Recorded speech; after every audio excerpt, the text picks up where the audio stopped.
Okay, guys. Need to put some of this stuff away. But we're moving on to the next chapter in Radicals for Capitalism.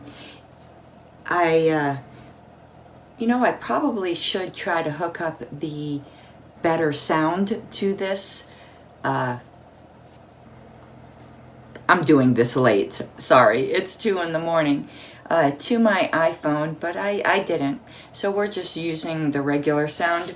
Hopefully it is serviceable, even if not the greatest. I do have that wireless headset system in here, but I am having some, let me show you guys, some technical difficulties. It's made ideally for a mirrorless camera, but it will work with the iPhone, which is my primary camera, because I find that to be more than sufficient, particularly the newer ones when they come out. Even though this is an iPhone 8 Plus. Yeah, 8 Plus. I kept saying 8S, but that was back in iPhone 6 days. But for some reason, in theory, it's supposed to work easily, and I can't get it to. But there's this nifty little gadget which may save some of your bacon. So I want to show it to you guys in case you're doing any kind of video thing. And this is just a case I bought for it. I like keeping everything of mine in hard cases. But in case you're having problems and you have a Mac, getting some of these peripherals that are made for mirrorless or whatever to work with your computer, it's called an iGriffin. Yeah, right there you can see. And it's just a nifty little audio interface which converts those kinds of signals, which are the problem you're having with it, and you might not realize, is the number of bands there are on the 1/4-inch thing. Some of them have 2 bands and some of them have 3, and that is the issue with some of these devices. If you're having problems with sound, that could be it. And this helps convert that. I even got a cable to convert it, and it just wasn't working. But that iGriffin worked with both my phone and my computer. Now the problem, you might have noticed right away with the iGriffin, it has a USB, not a Lightning. So I don't like adding connectors, which is why I'm still trying to get it to work natively, but I've got this connector to go to Lightning. But that's the vendor where somebody knew me. Not iGriffin, my little microphone one, my wireless. So I'm going to have an appointment with them to still try to troubleshoot it so that I could get rid of adding that other accessory, but it still works in any event. We are on now to, and this is a fairly lengthy chapter, Chapter 2, which is Austrian Roadblocks on the Road to Serfdom, which I found is a interesting title. Now you guys know, I'm an Austrian, like a lot of us, but economics isn't my primary interest in libertarianism. Obviously, everyone has to have at least somewhat of an interest. I'm more interested in the more esoteric philosophy rather than the application in the financial realm. I just think that really falls naturally out of applying freedom and non-aggression to the economic realm without having to really study the theory per se. And I know a lot of my friends, particularly dudes, that term's become non-gendered, hasn't it? Particularly the men are very, very interested in the theory and the application of Austrian economics. That's not really my jam, but I found the chapter interesting nonetheless, though not the most interesting chapter for me. But we're going to go through it. And my highlights through here. And I started reading this probably about a month ago. Then, the LNC just can't seem to leave me alone. And I have a Projectus Interruptus all the time from their drama. Okay, a true American wants to have liberty, to be free of arbitrary controls, to have no one demanding his papers. Whew, that hurt. To be rid of officious busybodies. Ooh, Hall Monitor Hogarth. Poking in his business for whatever reason to buy what he wants to. There should be a comma there. Buy and sell what he wants to sell to whoever and on whatever terms he chooses. I think that is just the best summary of libertarian economics right there. That paragraph right there did it for me. All right, it says the Austrian economics tradition began with the 1871 publication of a book known in English as Principles of Economics. Its author, Karl Menger, was born February 28, 1840 in Galicia, now part of Poland, but then part of the Austro-Hungarian Empire. Menger came from an old family of Austrian craftsmen, musicians, civil servants, and army officers, and became a journalist covering economic issues after receiving his doctorate in law from the University of Krakow in 1867. For some reason, that really turn of century between the 1800s and the 1900s is a period of time that just super fascinates me. I probably would not have wanted to live in that period of time, but I know how we like to fantasize that we would have. But when you think of the state of medical care, and for me, the status of women and things like that, I probably would not have, but, you know, we overly romanticize these things. Menger's book was one of a trio of major works that, appearing independently within a few years of each other, shook the foundations of classical economics and formed modern economics. The other two were William Stanley Jevons' Theory of Political Economy and Leon Walras's Walras, I guess, Elements of Pure Economics. These three books all shattered the classical conception of value, solved problems the old theory couldn't solve, and set the stage for all subsequent developments in modern economics. And of course, you know, this was also the Industrial Revolution. Just the world, the actual reality of economics around us was changing.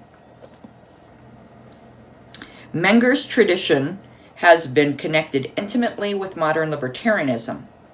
However, many still heatedly debate in scholarly journals and on email listservs whether this link between Austrian economics and libertarianism is inherent in Menger's theory or merely a sociological aberration produced when Mises linked his passionately held... Okay, I ran out of memory partway through, so I'm going to be picking up mid-sentence. So passionately held 19th century liberal political values with Menger's value-free economics. Now, kind of struggling as to whether I think any analysis should be value-free. But I guess of all things, you know, economics can be. I mean, it is what it is, no matter what your values are, and you can choose to accept a less than optimal result in a value-free system by saying that violates like Nozikian side constraints. Before Menger, Jevons, and Walras, an object's value was generally thought to arise from the value that went into making it. So it sounds like the labor theory of value. The second generation of the Austrian economic tradition was dominated by a pair of brothers-in-law, Eugene von Bohm-Bawerk, God, I'm terrible with these names, 1851 and 1914, and Frederick this name's easy, and I'm struggling over it, Weiser, 1851 through 1926. Neither studied directly under Menger, but both embraced and extended his methods. Both did more to spread and popularize Menger's ideas than Menger did himself. Weiser is credited with coining the term marginal utility for the concept already implicit in Menger and others. He added opportunity cost to the modern economics arsenal, the notion that the cost of something is best conceived as the next best option foregone in choosing it. Weiser also extended Menger's work in factor imputation. Okay, Weiser believed that his marginal utility theory provided an airtight justification, for example, for a progressive income tax. and he gave credence to the notion that prices in a capitalist society could deviate from natural value in a manner that government planners might be able to fix. Boo. Then talks about the other gentleman, Bohm Baruch, used Mengerian methods to discover why interest exists and came up with an answer that combined time preference with productivity. That is, humans are thought to inherently value something now more than something later, other things being equal. So they demand payment for waiting, which is what interest is in one sense. But Bohm Baruch thought this was not enough to explain interest, which also existed because in waiting, because of roundabout means of production's extra productivity, we can have more later by investing rather than spending a given amount of resources now. Menger was disappointed with the theory, and Mises rejected it in favor of a pure time preference theory with productivity playing no role. That version of interest theory has come to be the more distinctly Austrian position, though in fact it is only Misesian. By keeping the cause of interest limited strictly to time preference, a personal and subjective phenomenon, and excluding productivity, a more objective one, the pure time preference theory of interest is truer to the Austrian tradition of subjectivism. As Hayek, Austrian economics' only Nobel laureate, said, it is probably no exaggeration to say that every important advance in economic theory during the last 100 years was a further step in the consistent application of subjectivism. Not exactly sure how I feel about that. I'd have to look into it a bit more. Because I'm not so sure that everything needs to be purely subjective. Perhaps I agree more with Menger than Mises there. I'd have to think about it a bit more. And just a stray statement that it's well known that the most powerful opponent of Marxism is the Austrian school. So now we're on to Mises himself. Ludwig Van Von Mises was born in 1981 and began his long career as a teacher inauspiciously in 1908 as the Viennese Commercial College for Women, teaching constitutional law, public finance, and economics, which he stayed there till 1908. It says, during his first university seminar, Mises, the complete free trader, set his students to studying the effects of the protectionist trade policies of the divisions of the Austro-Hungarian Customs Union. World War I began, and pre-war plans became so much cannon fodder. All 4 students Mises set to work on this problem were killed. Oh my God.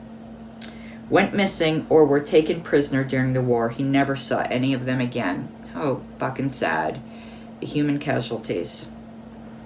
After World War I, Mises worked on a book that contained almost every argument made by advocates of free markets and enemies of socialism throughout the 20th century, though sometimes in truncated or merely suggestive form. The book Socialism came out in 1922. Hayek was then working for Mises as an assistant in a special Chamber of Commerce office, the Bureau of Claim Settlements, dedicated to supervising the terms of a World War I treaty.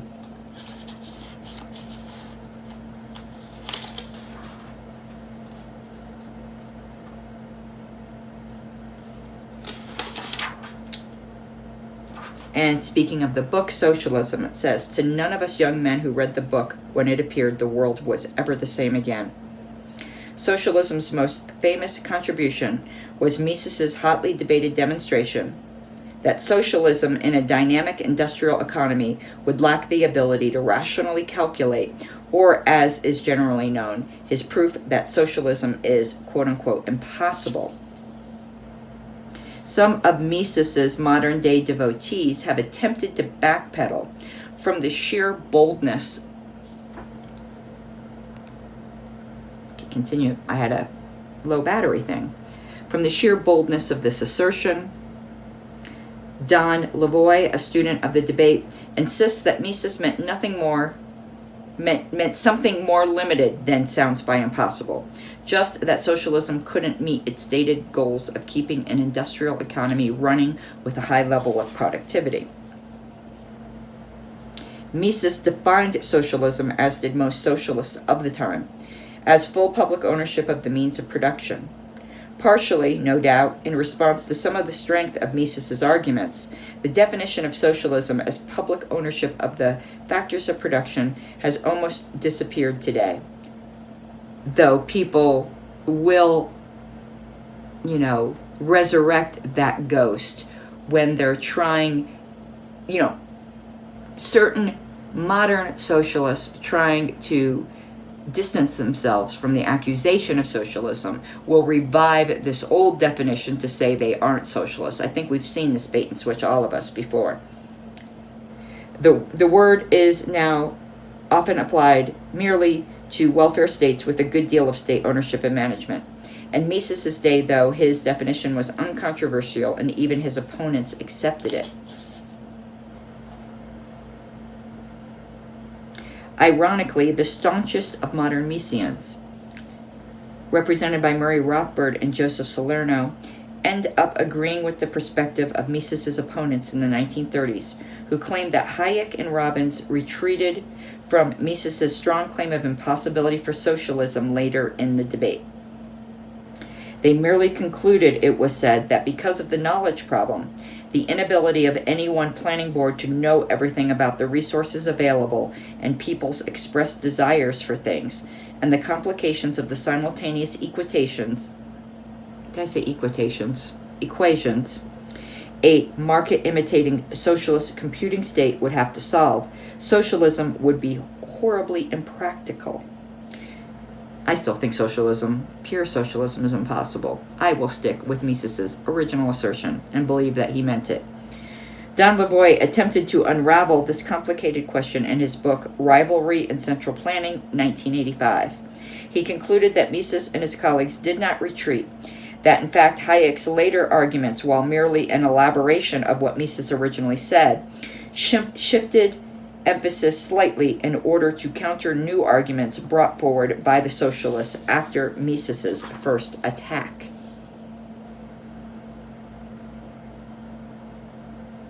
Then it goes on to talk about the Soviets a bit, and it says, but they never achieved full socialism, so their collapse arguably has little to do with proving Mises's position in the socialist calculation debate. Not sure about that summary statement.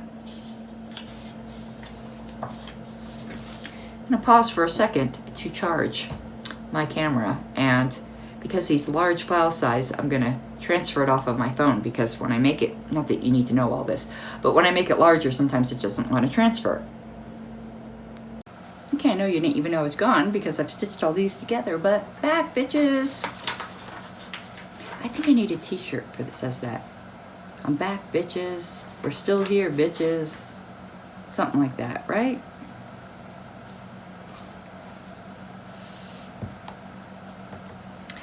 Okay, continuing. Menger had already delivered a brilliant bit of speculative sociology in his Principles, explaining how money could have arisen in an unplanned, spontaneous way from a barter system. Barter runs into the problem of the mutual coincidence of wants. Before you can make a trade, you must find someone who not only has what you want, but wants what you have. That would likely be rare. After a while, people would get the idea that certain items seem more desirable to more people for trade, and would trade for those items even if they didn't need them, in the hope that they could later trade such widely valued items for something they do need. That's how, in the Mengerian theory, certain items would eventually end up as accepted universally in payment, becoming, in effect, money. In the modern world of central government, banks, and fiat legal tender paper currency, money might seem an inevitable tool of government. But Menger explained that free humans spontaneously trading to meet their needs could have developed a monetary system without central planning or state involvement. But what it would have happened without this day is the item that became de facto money would be an item of inherent worth of itself rather than a useless piece of paper. That was only based upon fantasy. Okay, after publishing Socialism, but before leaving Vienna, Mises wrote Liberalism, the best short explanation of Mises the social philosopher as opposed to the economist. However, Mises, despite his fierce insistence on economics as a science independent of its practitioners' values, sometimes blurred this distinction himself. Liberalism, Mises wrote, is derived from the pure science of economics and sociology, which make no value judgments within their own spheres and say nothing about what ought to be or about what is good and what is bad, but on the contrary, only ascertain what is and how it comes to be. When these sciences show us that of all the conceivable alternative ways of organizing society, only one, viz., the system based on private ownership of the means of production, is capable of being realized, because all other conceivable systems of social organization are unworkable. I'm not so sure that's a blurring of the distinction, is it? I mean, he is talking about pure application. While there may be no political value in Mises's economics, there are most certainly economics in his political values, as there always must be. And then he goes, the author here goes on to describe Mises as utilitarian. Mises does not support economic and personal liberty out of any spiritual or metaphysical doctrine of rights, but because he believes it can be demonstrated both in theory and by observation that liberalism ensures the greatest wealth and physical abundance for all.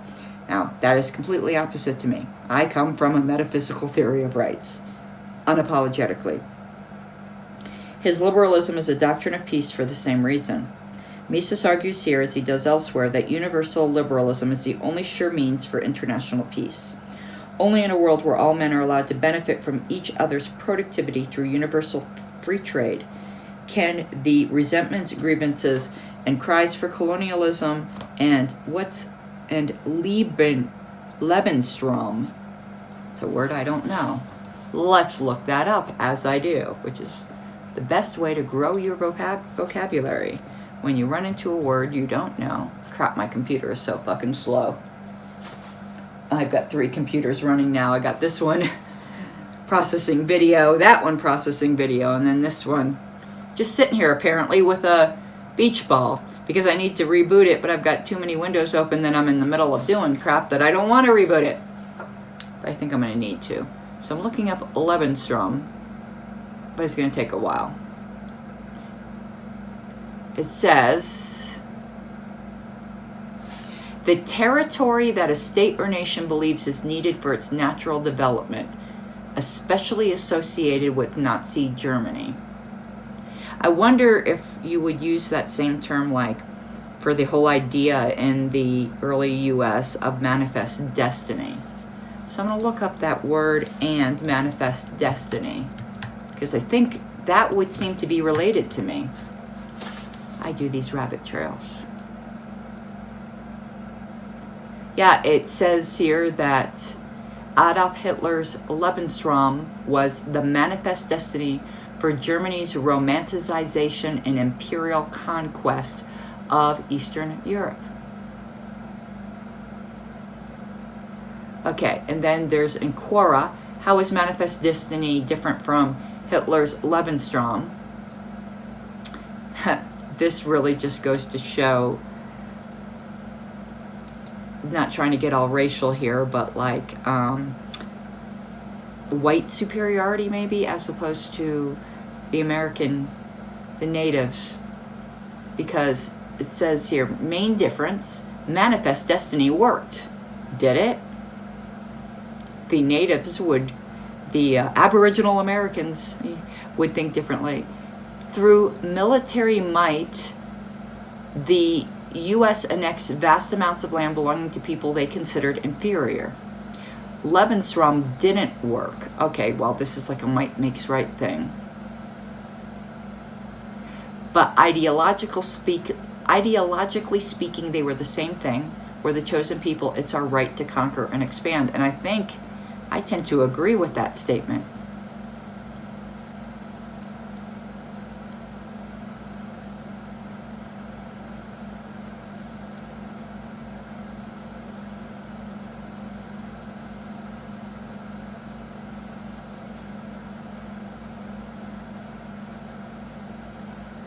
Okay. Well, we'll leave that alone, but that's an interesting rabbit trail, I think. Okay, back to this quote. It is a doctrine of tolerance, not Lebensraum, liberalism. Liberalism must be intolerant of every kind of intolerance. I am not sure I agree with that statement, but I would love to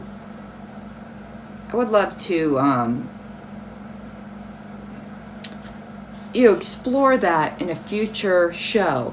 Let me go over here to the Discord where I have my list for future shows. Actually, I'm going to go and show suggestions.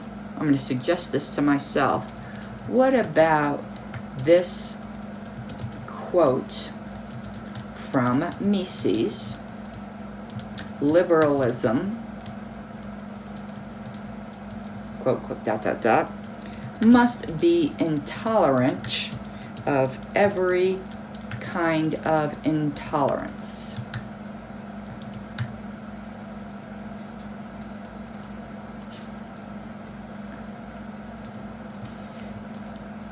And this was said in the context of liberalism, of the tolerance of liberalism.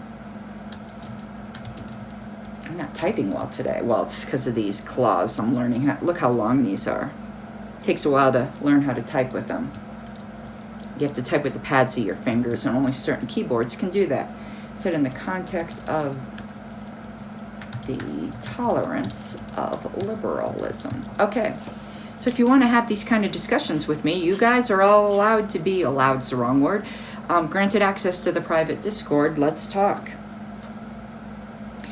If one considers the peaceful cooperation of all man as the goal of social evolution, one cannot permit the peace to be disturbed by priests and fanatics.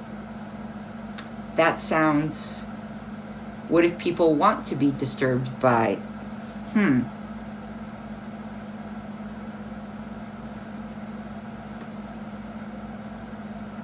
I don't know about this. I am also suspicious of this truncated quote, because it seems to me to be, it's like wildly internally inconsistent. So I might need to get Mises's book to look at it in context.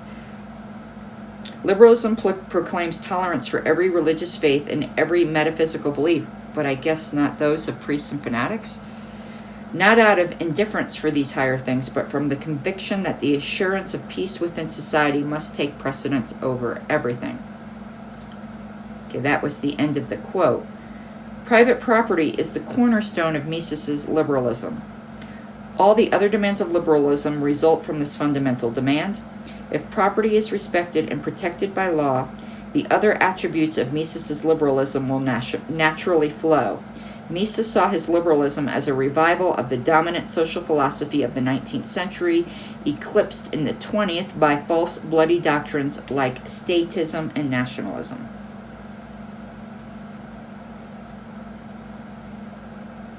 Okay, now it's moving on to his 1940s magnum opus, Human Action, with the subtitle in the chapter of Praxology only shows what cannot be done and why it cannot be done. Is that true? Okay, we're going back to Mr. Google here.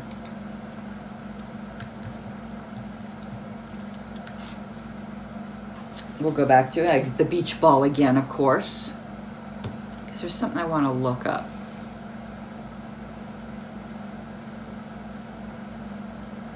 Just want to look up the basic definition of praxology to make sure we have a good handle here. The study of human action and conduct. Now, if that's true, why wouldn't it also show what can be done? Now, this isn't a quote of Mises. This is of the author, but that title is bothering me. So let's go back here to the Wikipedia entry on praxology. I'm liking sitting in front of the computer while I'm doing some of this. It says, praxology is the theory of human action based on the notion that humans engage in purposeful behavior. Of course they do. as opposed to reflexive behavior and other intentional behavior. I think they do both. I would hope that we strive to have purposeful behavior. But to say that we don't engage in reflexive behavior, I think is demonstrably false.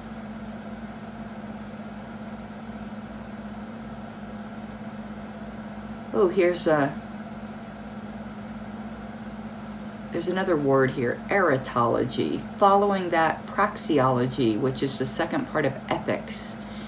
In general, commenting on the actions of the moral virtues. Well, this is an interesting article, but we'll go back to here. I just wanted to make sure we had a solid definition.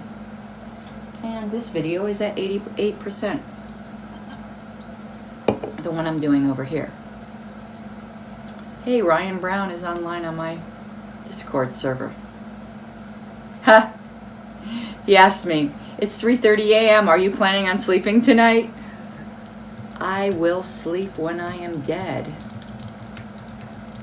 Told you guys I don't sleep.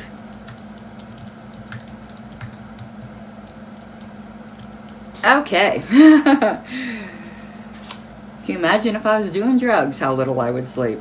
This is just natural energy. Continuing, Mises was an enemy of logical positivists who also arose out of his interwar Vienna milieu.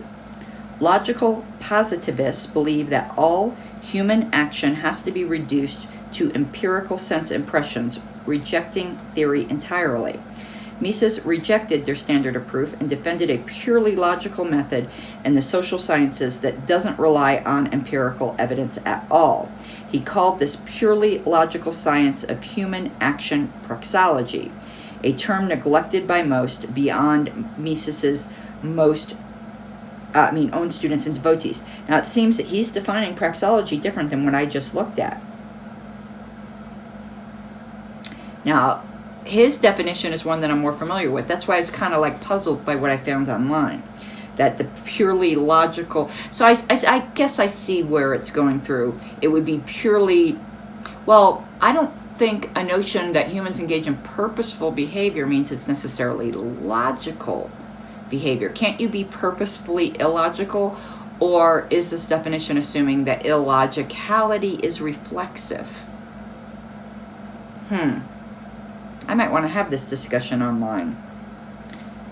Economics was the most developed branch of praxology, and Mises often referred to it as catalactics, a term Hayek also used to indicate the entire system of individual economizing plans that make up what others call the economy. Okay, I'm at the 15-minute mark here. These videos are long because these chapters are long and thick, deep, maybe is the better word. So I'm going to pause this again to transfer the file. All right, back. Mises's method, heavily derided by his critics, was purely a priori, requiring nothing in the way of empirical observation or verification. From the indisputable notion that human beings act using scarce means to achieve goals, indisputable because disputing it is itself such an action.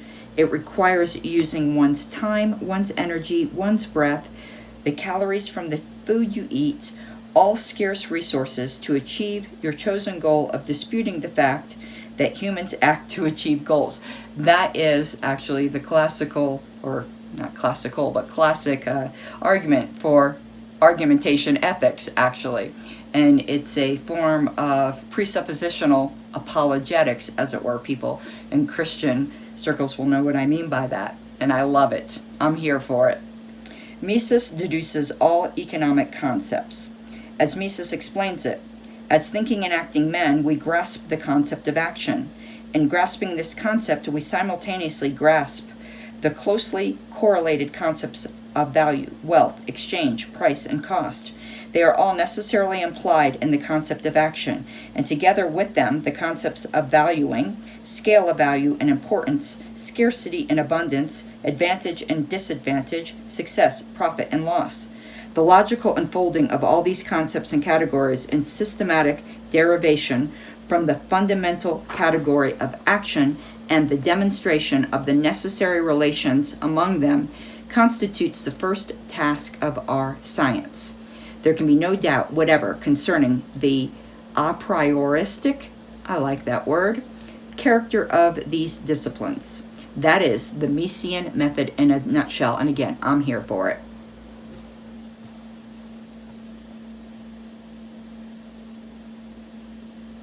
It says, anyone who has plowed through op-ed page debates, listened to dueling economic analysts on TV, or just argued with a recalcitrant friend might recognize the wisdom in Mises' thinking. A proposition of an a prioristic theory can never be refuted by experience. Human action always confronts experience as a complex phenomenon that must first be analyzed and interpreted by a theory before it can even be set in the context of a hypothesis that could be proved or disproved. Hence, the vexatious impasse created when supporters of conflicting doctrines point to the same historical data as evidence of their correctness. The statement that statistics can prove anything is a popular recognition of this truth. No political or economic program, no matter how absurd, can, in the eyes of its supporters, be contradicted by experience. Whoever is convinced a priori of the correctness of his doctrine can always point out that some condition essential for success according to his theory has not been met. That should convict each of us of it, but I am also very a priori about my libertarianism, so I need to give that some thought.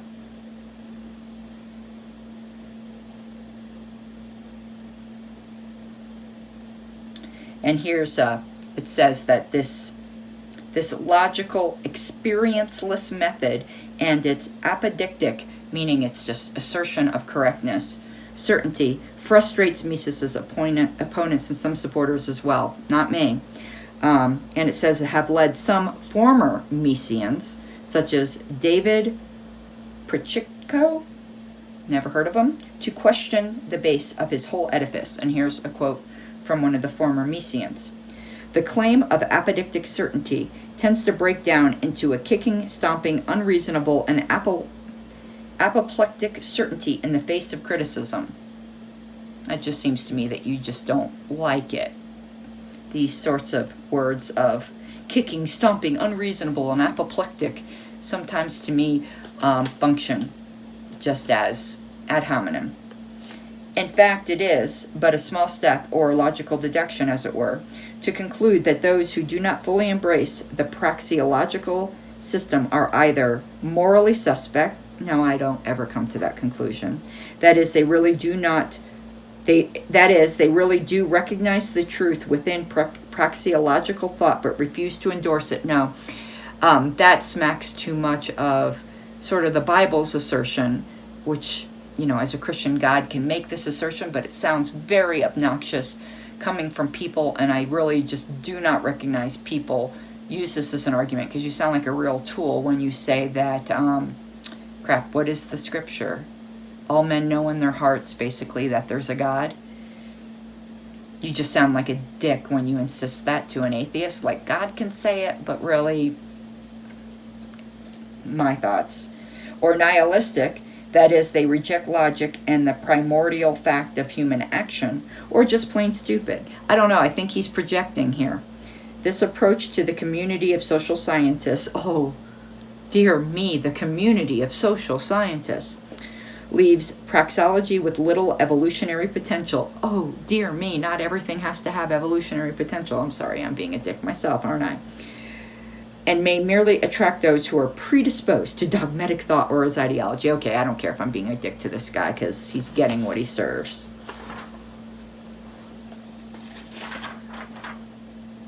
Mises also explained in Epistemological Problems the logical connection between economic science as understood by Mises and political libertarianism. Sorry, it was a little dark there because I was rebooting my main computer. I just finally did that, and now it's back on. And this monitor, I always have to plug and unplug to get it to work again. First world problems. The development of economics did more to transform human thinking than any other scientific theory before or since. Up to that time, it had been believed that no bounds other than those drawn by the laws of nature circumscribed the path of acting man.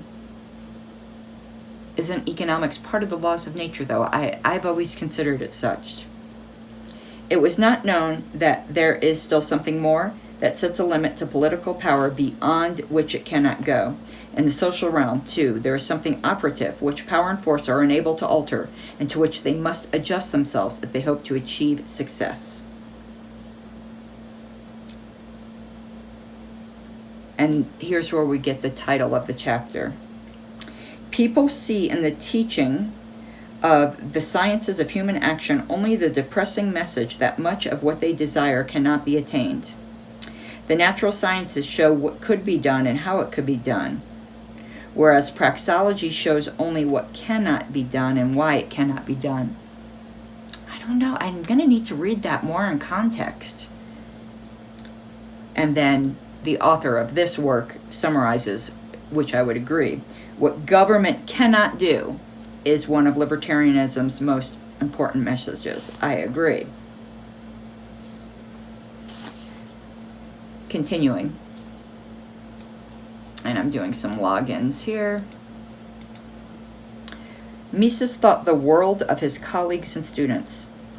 I consider the real success of my work as a professor of economics in Vienna was that I made it possible for a number of very gifted and able men to find a way to devote their lives to scientific research. And he really, that era, I mean, there's just so many talented people. And it's not logging in. So I think I need to open a browser, perhaps, okay? But Mises resented his inability to get an official salaried professorship at the university. A prophet is without honor in his own land. But Mises thought most students at the university to be of low quality anyways, and many professors could not even be called educated men.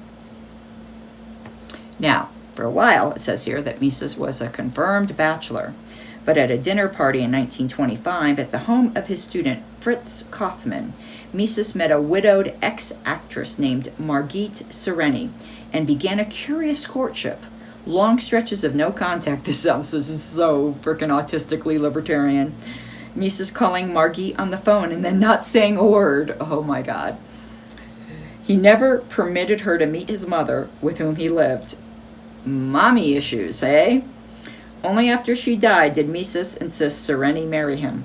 They were wed on July 6, 1938 in Geneva, and then Margit, in her curious and sometimes ill-spirited memoir of their relationship, mentions that after their marriage, Mises refused to bear any discussion whatever of their 13 courtship years, which again seems to be mommy issues to me. Now, enter wartime again. Think of how much interruptus there was because of that. As German military victories mounted and France fell, the Miseses thought it wise to escape Switzerland.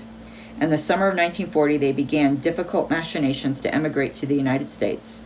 Mises implored a friend with the Chase Manhattan Bank to get his family non-quota visas, not sure what that means, for the United States. But escape required them to pass through France, Spain, and Portugal, and obtaining visas for all three countries was difficult. Famous modernist composer Darius Milhaud, whose wife had been tutoring Margit's daughter from her previous marriage, she had a previous marriage, pulled strings for them in France. After a harrowing trek across Europe, finally, on July 25, 1940, a boat left Lisbon for the United States with the Miseses on board. They landed in New Jersey, greeted by Mises's old private seminar friend, the phenomenologist Alfred Schultz. From previous arrangements, he had hoped to get a teaching position at the University of California, Berkeley, but it fell through at the last minute. God, I hate when things like that happen. It's just so disappointed. It's like, this is nearly a century later, and I'm still feeling the disappointment. I'm trying to log in here to get Messenger started, so I'm still getting a beach ball. I think this computer needs a thorough cleaning out. Probably need to go through and clean out the render files from my video program that just like clog things up. So it fell through at the last minute, as did an attempt by friends working with the Rockefeller Foundation to get him set up at UCLA. His failures to find meaningful work even at the New School for Social Research, a place where his own efforts had helped set up programs for émigré scholars fleeing the Nazis, added to his general depression during his early days in America. And it says by the time he wrote Notes and Recollections, which is his memoirs, he glumly declares, "I have come to realize that my theories explain the degeneration of a great civilization. They do not prevent it. I set out to be a reformer, but only became the historian of decline." God, I hope that doesn't happen to me with the LP.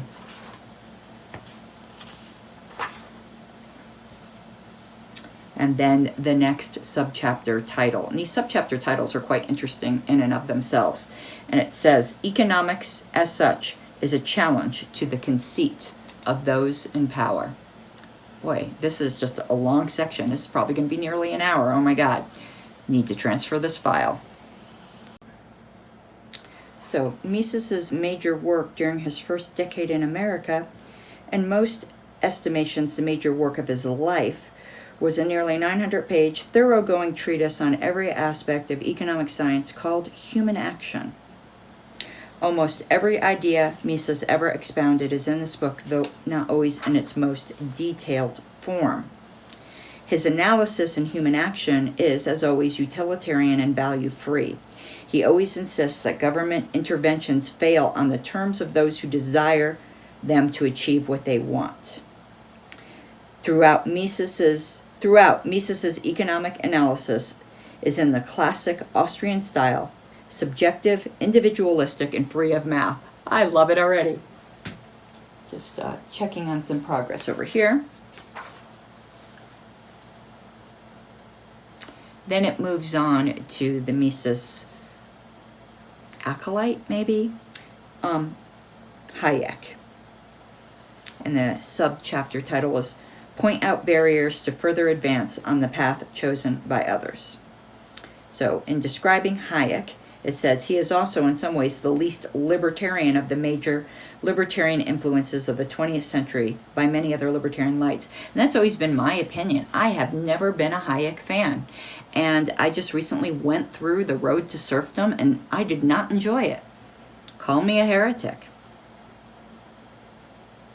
Then it's dealing with a debate between Hayek and Kruger, and it says, during this debate, Kruger told Hayek, after failing to make Hayek endorse various anti-government stances that Kruger clearly hoped the audience would find absurd, "It seems to me that you do allow far more of public planning than most of the readers of your book in this country have assumed."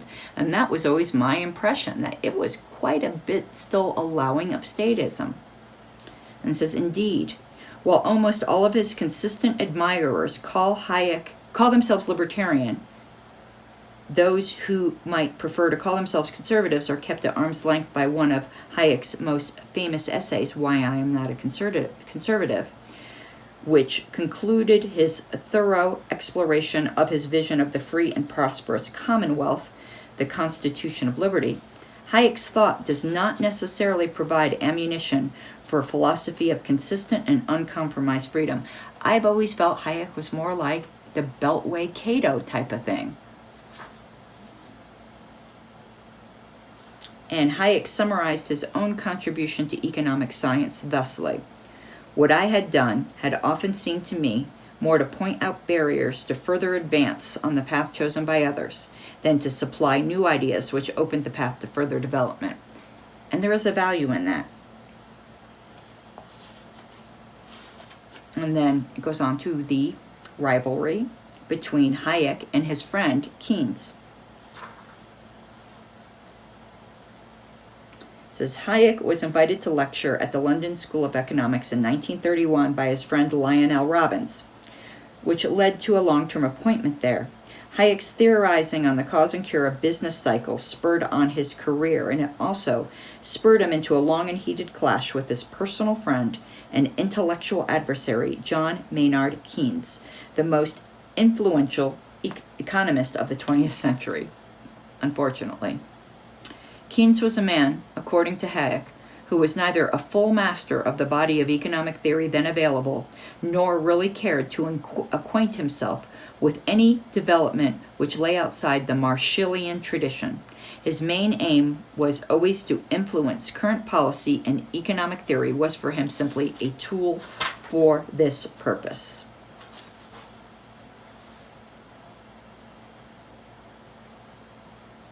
And then it says, the Keynes-Hayek duel ended as the 1930s ended, with Hayek in tatters, ready to leave the discipline entirely, and Keynes ascendant, triumphant, his sweet nostrums filling the ears of the leaders of the Western world. As Hayek's fellow Austrian economist Ludwig Lachmann once noted, when I came up to LSE in the early 1930s, everybody was a Hayekian. At the end of the decade, there were only two of us, Hayek and myself. And it says, the road to serfdom, despite what could be seen as half measures, indeed, and idiosyncrasies in purest libertarian terms, and despite the temptation of dismissing its dire predictions as falsified by history, was an epochal work in forging the modern libertarian mind. My own experience tends to confirm this. Though the more radical the libertarian, the more likely the libertarian would consider Rand or Rothbard a truer inspiration. And that describes me. I would certainly consider Rand or Rothbard a truer inspiration.